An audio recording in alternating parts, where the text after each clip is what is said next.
ഇനി കടുത്ത ചൂടിന് ആശ്വാസമായി സംസ്ഥാനത്ത് വേനൽമഴ ശക്തമാകുന്നുണ്ട്. ഇന്ന് 4 ജില്ലകളിൽ യെല്ലോ അലർട്ട് പ്രഖ്യാപിച്ചിട്ടുണ്ട്.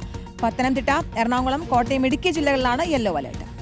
മന്നാർ കടലിടുക്കിന് മുകളിലായി രൂപപ്പെട്ട ചക്രവാത ചുഴിയുടെ സ്വാധീനത്തിൽ അടുത്ത 5 ദിവസം കൂടി വ്യാപകമായ മഴ തുടരാനാണ് സാധ്യത. ഗോപാൽ ശീലാസനൽ വിവരങ്ങൾ നൽകും. ഗോപാൽ, അപ്പോൾ മഴ വരുന്നു, മഴ ഒരാശ്വാസമാണ്.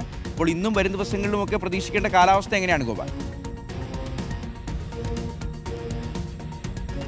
ഷിഹാസ്, കീർത്തന, കത്തിനിന്ന വേനൽ ചൂടിന് ഒരു ശമനം, ഒരു ആശ്വാസം എന്ന നിലയ്ക്കാണ് ഈ മഴയുടെ വരവ്.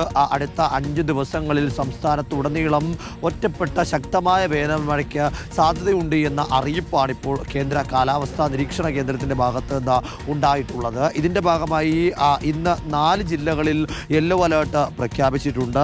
പത്തനംതിട്ട, എറണാകുളം, കോട്ടയം, ഇടുക്കി ജില്ലകളിലാണ് ഇന്ന് യെല്ലോ അലേർട്ട് പ്രഖ്യാപിച്ചിട്ടുള്ളത്.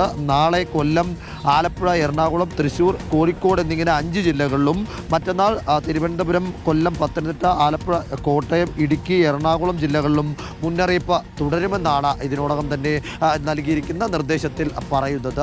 മന്നാർ കടലിടുക്കിന് മുകളിലായി രൂപപ്പെട്ട ചക്രവാത ചുഴിയുടെ സ്വാധീന ഫലമായിട്ടാണ് ഇത്തരത്തിൽ ഈ ദിവസങ്ങളിൽ മഴ കനക്കും എന്നറിയിച്ചിരിക്കുന്നത്. മഴ മാത്രമല്ല, ശക്തമായ കാറ്റിനും ഇടിമിന്നലിനും കൂടി സാധ്യതയുണ്ട് എന്ന അറിയിപ്പ് കൂടി ഈ ഘട്ടത്തിൽ കേന്ദ്ര കാലാവസ്ഥാ വകുപ്പ് നൽകുന്നുണ്ട്. ആ ഇടിമിന്നൽ സാധ്യത ഉള്ളതിനാൽ തന്നെ ഉയർന്ന പ്രദേശങ്ങളിൽ താമസിക്കുന്നവർ ജാഗ്രത പാലിക്കേണ്ടതായിട്ടുണ്ട്. ഇടിമിന്നൽ മൂലമുള്ള അപകടങ്ങളിൽ നിന്ന് ഒഴിവാകാനുള്ള കൃത്യമായിട്ടുള്ള ശ്രദ്ധ ഈ ദിവസങ്ങളിൽ ചെലുത്തേണ്ടതായിട്ടുണ്ട് എന്നതാണ് അറിയിപ്പിൽ പറയുന്നത്. കൂടാതെ തന്നെ കാറ്റിന് സാധ്യത പ്രവചിക്കുന്നതിനാൽ തന്നെ തീരപ്രദേശങ്ങളിൽ താമസിക്കുന്നവർ കൃത്യമായി തന്നെ അതിനുവേണ്ടിയുള്ള മുന്നൊരുക്കങ്ങൾ സ്വീകരിക്കേണ്ടതായിട്ടുണ്ട്. ആ കാറ്റ് ശക്തമായി തന്നെ സ്വാധീനം ചെലുത്താനുള്ള അപകടത്തിനുള്ള സാധ്യതയുള്ളവർ അതുമായി ബന്ധപ്പെട്ട ജാഗ്രതാ മുന്നറിയിപ്പുകൾ സ്വീകരിക്കണം. കൂടാതെ തന്നെ മലയോര മേഖലകൾ, തീരപ്രദേശങ്ങളിലെല്ലാം തന്നെ ഇത്തരത്തിലേക്കുള്ള അപകട സാധ്യതകൾ ഉണ്ടെങ്കിൽ അത് കൃത്യമായി കണക്കിലെടുത്തുകൊണ്ട് പെരുമാറണമെന്നും ദുരന്ത നിവാരണ അതോറിറ്റിയും അതോടൊപ്പം തന്നെ കേന്ദ്ര കാലാവസ്ഥാ നിരീക്ഷണ കേന്ദ്രവും അറിയിപ്പിൽ പറയുന്നു. ശരി.